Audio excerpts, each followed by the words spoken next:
दोस्तों नमस्कार। बहुत सारे कमेंट आप लोगों के आ रहे थे कि जब भी किसी गाय भैंस को प्रोटोजोन डिजीज़ हो जाए और उसका जब हम इलाज करें और इलाज के बाद वो ठीक हो जाए, तो ठीक होने के बाद अक्सर एक शिकायत देखने को मिलती है कि वो खाना पीना प्रॉपर नहीं करती है। और ऐसी कंडीशन में कई पशु चिकित्सक, कई प्रैक्टिशनर जो है वो डीवॉर्मिंग के बारे में पूछ रहे थे कि ऐसी कंडीशन में हम डीवॉर्मिंग कब करवाएंगे, यानी पेट के कीड़े मारने की दवा प्रोटोजोन इन्फेक्शन के बाद कब करवाएंगे। देखिए, एक बात को आप सभी को समझना पड़ेगा कि जब भी किसी भी गाय भैंस को प्रोटोजोन डिजीज़ होती है तो उस कंडीशन में वो बहुत ज़्यादा स्ट्रेस में आ जाती है, उसकी इम्यूनिटी बहुत ज़्यादा कम हो जाती है।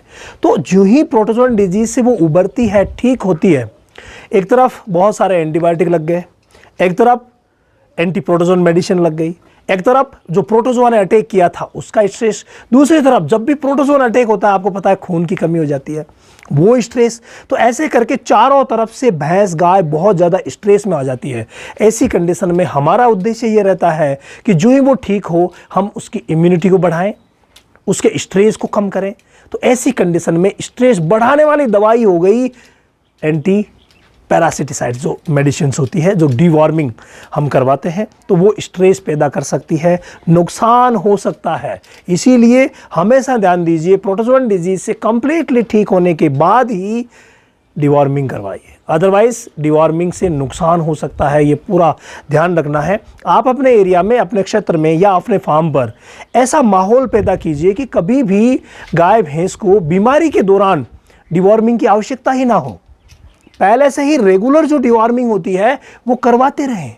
2.5 महीने 3 महीने जो ही हो जाते हैं बदल बदल करके डीवॉर्मिंग करवाते रहेंगे तो कभी ऐसी नौबत ही नहीं आएगी कि कोई बीमार हुई और उसके बाद डीवॉर्मिंग करवानी पड़े। कई भाई पूछ रहे हैं कि सर ब्याने वाली है, डीवॉर्मिंग करवाएंगे। अरे क्यों करवाएंगे यार, जब स्ट्रेस में रहती है उस समय नहीं करवाना है। और प्रोटोजोआ का स्ट्रेस तो मैंने जो 4-5 बातें बताई ना, ये बहुत खतरनाक होता है। और ऐसी कंडीशन में अगर आप डीवॉर्मिंग करवा देते हैं तो एक स्ट्रेस और पनप जाता है, नतीजा पशु मौत की तरफ भी जा सकता है। इसीलिए पूरा विवेक से पशु चिकित्सक पूरा विवेक से हैंडल करें इस बात को कि वास्तव में ज़रूरत हो तो भी 7-8-10 दिन का गैप दे करके और फिर डीवॉर्मिंग करवाई जाती है। अंधाधुंध कोई भी मेडिसिन दी जाए तो वो पशुओं के लिए नुकसानदायक है। अगर आपका भी कोई प्रश्न है तो आप Ramawat animal app play store से डाउनलोड करके 1 2 3 4 OTP लगा लीजिए और उसके फ्री लाइव में जाकर के प्रश्न कर दीजिए। Link description